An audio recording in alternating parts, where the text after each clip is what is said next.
The Stoic way to stay calm under pressure. Life is full of challenges.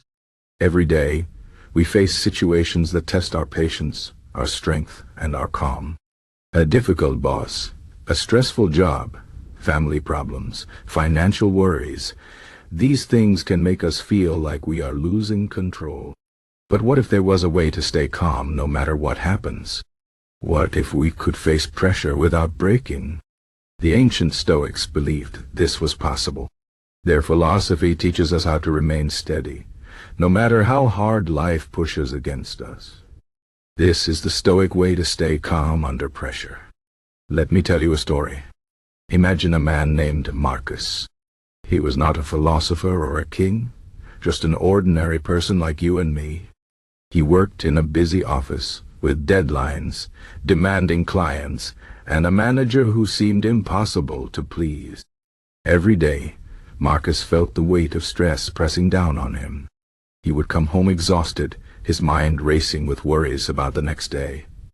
One evening, after another difficult day, he found an old book in a second-hand shop.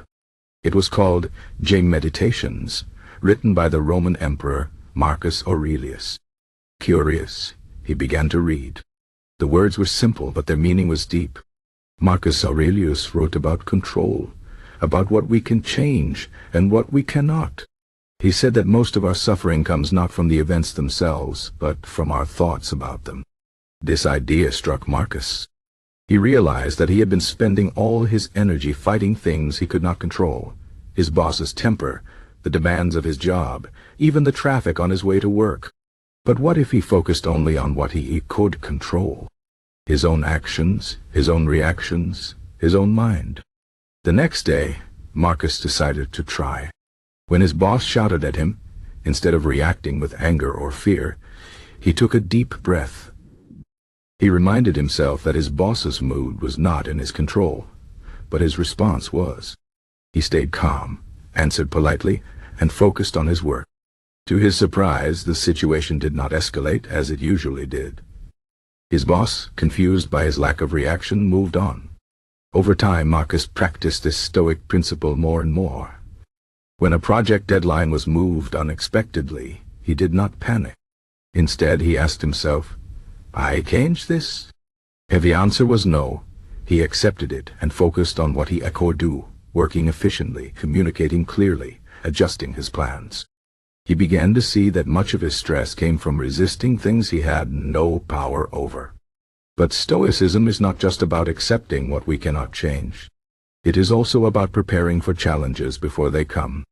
The Stoics called this Premeditatio malorum, the premeditation of evils.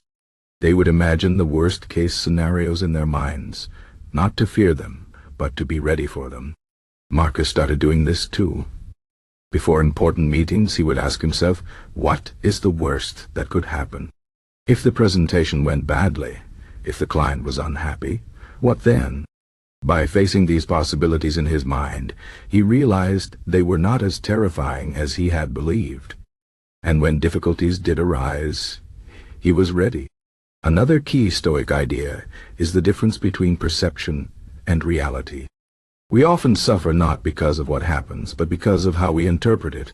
For example, if someone insults us, we can choose to see it as a personal attack, or we can remind ourselves that their words say more about them than about us. Marcus learned this when a co-worker criticized his work unfairly. Instead of reacting defensively, he paused. Is this criticism true? And he asked himself. If yes, he could learn from it. If no, he could let it go. By refusing to take the insult personally, he kept his peace of mind. Of course, staying calm under pressure is not easy. There were days when Marcus still felt overwhelmed.